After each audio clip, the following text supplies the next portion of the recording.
Hi there. So today we'll be seeing how to do a Jenkins run from a Docker, and we'll set up uh, an agent on the local system, which will be running the build for the same. So for this, let me open CM command prompt. I'll give the command as docker run, the Docker image name, and detach, remove, and the mapping from port 8080 of Jenkins to the local port 8080, and publish 50,000. This is to find the agents. So I'll run this, and this will spin up the Docker, which will be running Jenkins for me. So we'll go to the browser and we'll go to localhost 8080, which will open Jenkins for us.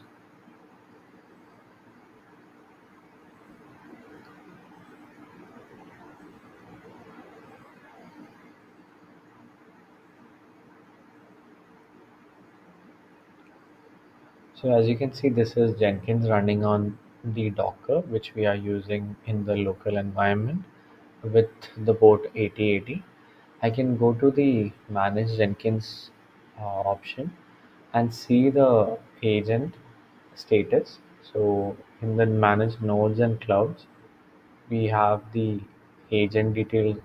Here I have named the agent on the local system called slave on local. As you can see, it's in a disabled state. So we'll click on this and it will show us the details for the slave. So we have a shared folder on the slave machine. I've given it as code Jenkins slave folder. So I need to go to that, download this jar file, and go to that particular folder, paste it there, and run this command. So what I'll do is I'll go to the folder and I'll run the command using cmd. And this will set up the Jenkins on the local system as a slave to the master running on the Docker. So we'll just minimize this here and we'll go to the system and we'll refresh this. And as you can see, it is connected. And similarly, we can go to the dashboard, and as you can see, we have four pipelines which are there, two, uh, two for staging and two for production. So what I'll do is I'll in the production uh, code base which we have. What I'll do is I'll change something as latest production on 4th April. I'll save this. Then I'll go to this file and then I'll push this to a particular branch because the production for release branch is protected and no direct merges can be made. We have to do a pull request. So what I'll do is I'll merge three branch. I'll give a comment and update and I'll push to the branch. As you can see, I'm pushing it to the server. Yeah, and I can go to the folder,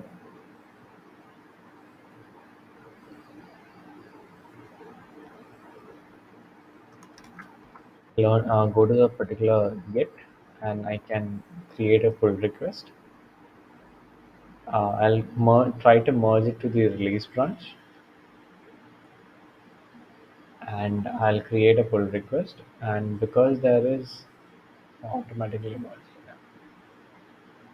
Because there is a condition that at least one approver needs to approve, so I'll assign it to an approver.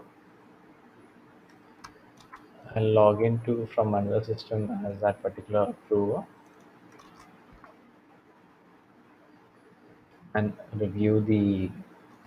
I'll review the particular MR, a pull request. I'll approve this, and so now I'll have an option to uh, merge the change, and this is done. Yeah, so this is done. So at this moment, the latest code is available on the release pipeline. And as you can see, this is the Jenkins test setup which we have done for production.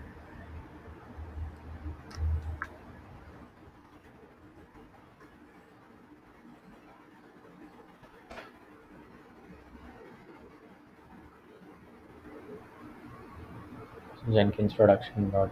Yeah. So what we'll do is like we'll come to Jenkins and run the build branch pipeline production manually. It is set to poll the uh, Git every 40 minutes. But here what we'll do is we'll just run it for now manually. And this happens in the slave which we have set up. So the slave machine will be running this. So that's why there'll be a slow delay because the system is running on the Docker and the slave is running on the local. So as you can see, we can go to the console output. Um, I'll go to the console and it's starting up the pipeline on the node slave on local. So it's going pulling the data required uh, commits, the required Git repository. So as you can see, it's pulling the R101, the release version, and it's pulling it into the slave workspace and building it and running the other options. So this will take a bit of time because we have mentioned it to be pushed to the production environment also. So we have added one test in between, so that is also run, and it is passed. That's why we are able to deploy this. So it's running the test, and now it's publishing this to the production environment. So we'll just wait for a second for this to finish. So it succeeded. We'll go to the production environment and refresh and see if it's available in production. As you can see, it's updated, and this is the Jenkins pipeline which has run and updated the production environment of the sample test. Test. Yeah, thank you.